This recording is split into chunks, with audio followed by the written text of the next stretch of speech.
You are not what you are assigned to do. You're not a leader. Your disruptive behavior causes problems not only for yourself, but for the entire class. It's an irresponsible and selfish thing to do. You're a shame, and now you are officially excluded from being our supervisor to our class. Here I am, standing in front of the whole class, delivering to our main teacher on an assignment they were supposed to write. They did. They submitted their homework on time, and they wrote their own opinion on the subject. My job was to give them a choice from a textbook. I didn't. I told them to write their own. It was more than just an assignment. That look on her face, those tightly pursed lips. Oh, how well I knew that look. How many times I saw them throughout a year. And it wasn't pertaining to my grades or the class reports I was helping her with. No. It was about my outfit I have sewn, blatantly making a statement after she made remarks that I'm hiding the uniform behind the sweaters. It was about my hair, my makeup. Makeup? What makeup? I'm 15. Oh, how I wish I had one. I had none. Not even a little mascara or a little pink blush. Nothing. I only had a tube of Vaseline with me, and that's what I was using my lips and sometimes my eyelids to make them shiny. It was about me being on my own schedule with test exams because I was a competing athlete for track and field for my school, and I had to travel twice a year to regional competitions. So I would be completely freed off of all the classes for that time being. See, the irony was that she was the one who organized that goddamn anonymous survey in the class to see whom my classmates prefer for a supervisor. And they picked me. So now she had to deal with that. So I guess I'm not a good supervisor, even though my grades are all straight A's except 1B for math, which I always found pure torture.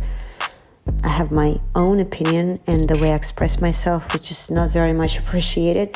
Just to clarify, this is the beginning of 90s in Russia, and Soviet Union is collapsing, but it's still kind of lingering everywhere. So I'm standing there being shamed for who I am, for being a bad role model, bad supervisor, and I don't give a rat's ass. I'm already planning my grand gesture of not coming back at all. Oh, how dare she? She transferred to another school after being with us for 9 years? Yeah, I grew up here. I loved my literature teacher who would read my essays aloud in the class, and no one would have a clue it was written by me. Our giant gym with shiny floors. Even our weird physics teacher who would need so much attention to her subject, or maybe to herself, because she was so lonely, and I had no problem giving that to her. But now I just have to go because I'm constantly being pegged for who I am. And I did. I gave my mom an ultimatum that I would quit sports if she doesn't allow me to transfer. So the last 2 years of my school years I spent in a school that was much weaker academically, and I was left alone.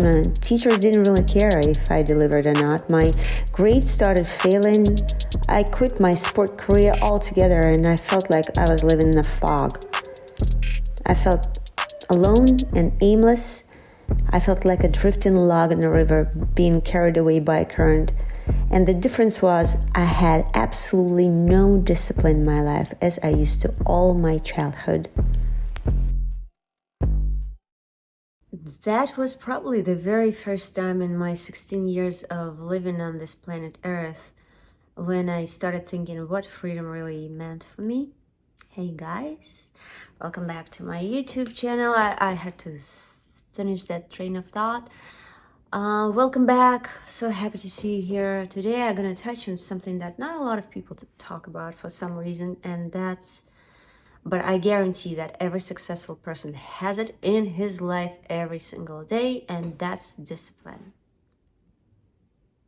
So, going back to my childhood story, from age of 7 to 16, I had a very regimented daily routine. It all evolved around my track and field practices that started 3 times a week first, then 4, then 5, and then every day. And I had to come back home from school, do my homework, go to the practice, come back, another chunk of homework, get ready for the day, go back to bed. And that was the entire year. Twice a year I had to go away in April and October, and it was all boring and monotonous, and I felt kind of sorry for myself occasionally, not all the time, that doesn't happen a lot. And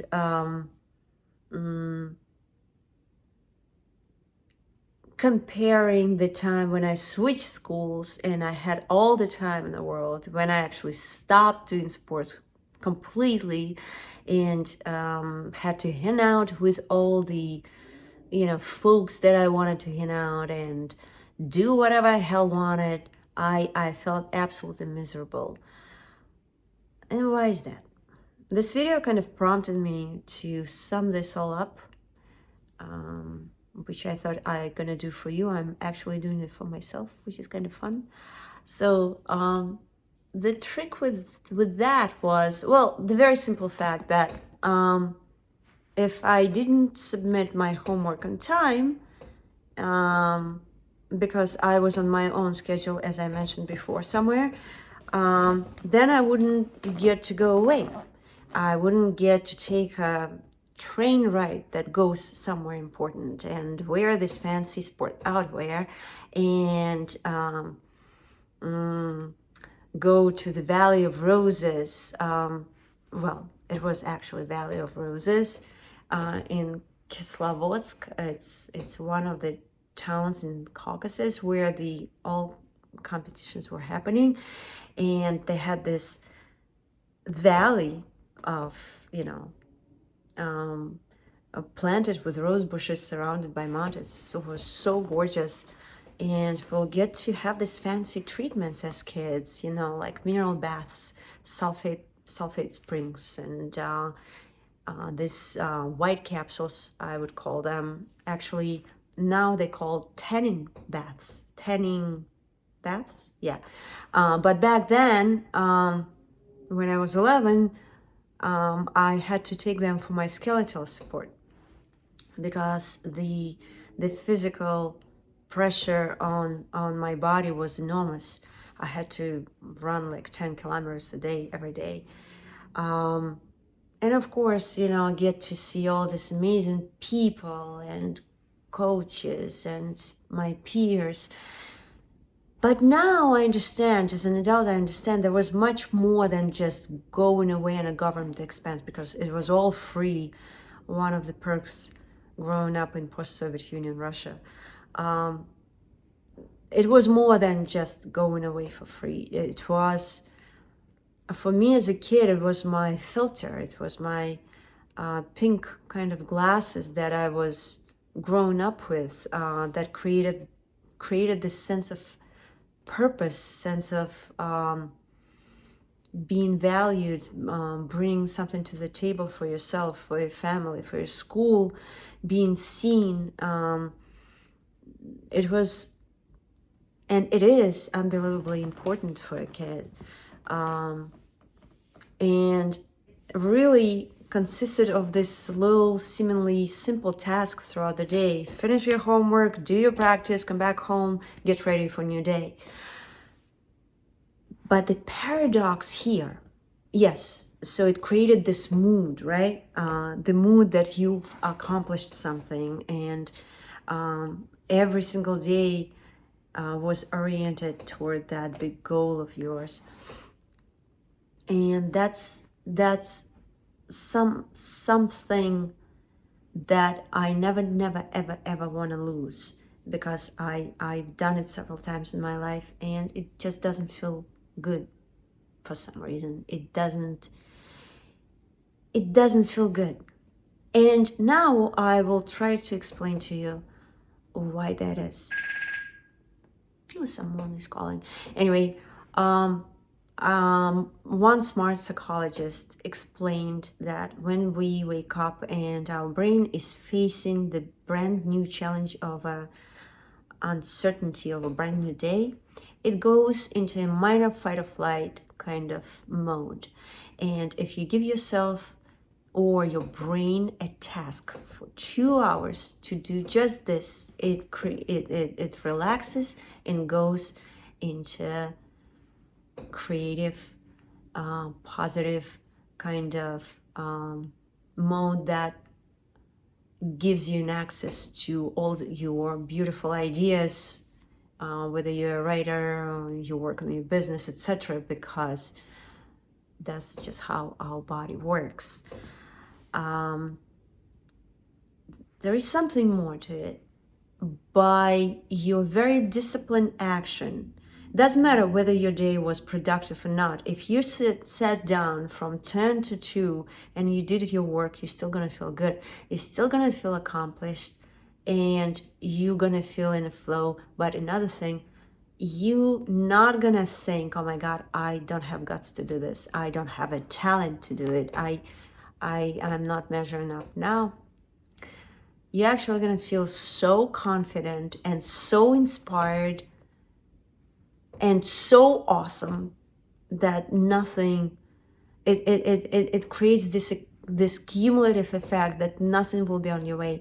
And the result, the finished result, all of a sudden becomes much lesser in your scale of priorities, because the journey is it's not even pleasurable, it's just fun. That's what I was trying to deliver this time. It's very short and sweet. It's just to put it into 2 words, your happiness of pursuit becomes your pursuit of happiness. And the idea is here to do it on a steady basis, not to cheat, have the time allotted, just that. Turn your phone off, make sure you had your breakfast before, and just do it. I hope I delivered something valuable for you today, something that you can use throughout your day, tomorrow, etc. And thank you so much for sticking by, and I'll see you soon. Bye, guys.